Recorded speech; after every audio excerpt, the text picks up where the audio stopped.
సత్కల వాహిని భక్తిరస సంగీత నృత్య కళలను భవిష్యత్ తరాలకు అందించేందుకు చేస్తున్న కృషి ప్రశంసనీయమని మాజీ కేంద్ర మంత్రి ఎంఎం పళ్ళం రాజు పేర్కొన్నారు. సత్కల వాహినిలో సంగీత విద్వత్ సభ శ్రీమతి చావలి సూర్యకుమారి శిష్య బృందం మంజీర నాట్యాలయం నాట్యాచార్య పి దుర్గారావు నిర్వహణలో నృత్యం ఆకట్టుకుంది.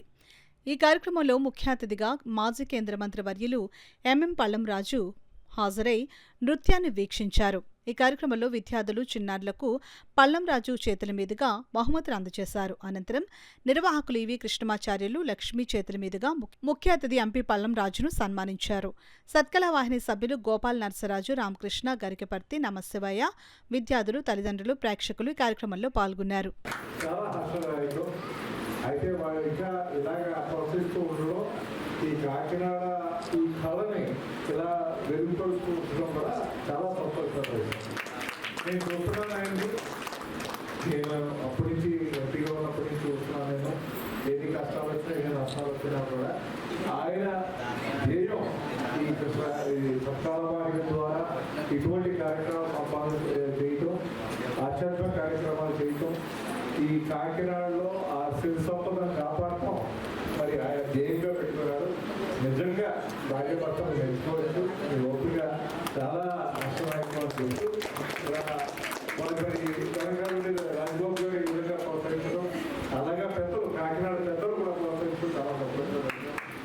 మరి పొద్దున వచ్చారు టీచర్లు, ఇలాగ వాలంటీర్స్ చేస్తూ కూడా సపోర్ట్ చేస్తూ చాలా సంతోషంగా వచ్చాం.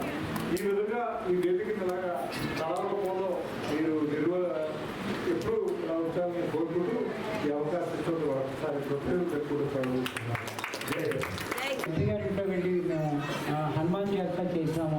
ఒకవేళ లేకపోతే నా తాళాలు మీ దగ్గర ఉంటాయి, మా పిల్ల దగ్గర మదం దగ్గర ఉంటాయి, తీర్థం మీరు భజన చేసుకుని వెళ్ళిపోండి అని చెప్పి మనందరూ కూడా పార్లమెంట్ చూపించి పార్లమెంట్ గడియారాన్ని మనకి ఇచ్చి మరి వెళ్ళిన వాళ్ళందరికీ కూడా శాలువాలు కట్టి సన్మానం చేసిన మహనీయులు. మరి ఎప్పటికీ కూడా గడ్డ మనకి సత్కల వాహిని అనగానే కడల్లాల్ గారి ఇప్పుడు అక్కడ ఉంటుంది.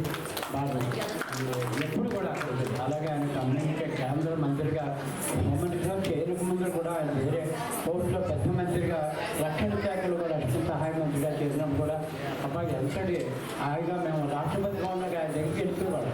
ఆయన ప్రేమ ఆప్యాయత అప్పుడు ఎప్పుడు ఒకలాగా పదవులు మారచ్చు, యంత్రాంగాలు మారచ్చు, రాజ్యాంగాలు మారచ్చు, రాజకీయ పార్టీలు మారచ్చు, కానీ ఏదైనా కానీ ఇందిరాగాంధీ గారి నుంచి, నెహ్రూ గారి నుంచి, శ్రీరామ్ సంజీవరావు గారు వాళ్ళ తనయుడు ఒకే పాలనలో అప్పుడు ఎప్పుడు కూడా మంచి పుష్పం మన పుష్పం ఎప్పుడు సువాసన మెద్దజేస్తుంది. అటువంటి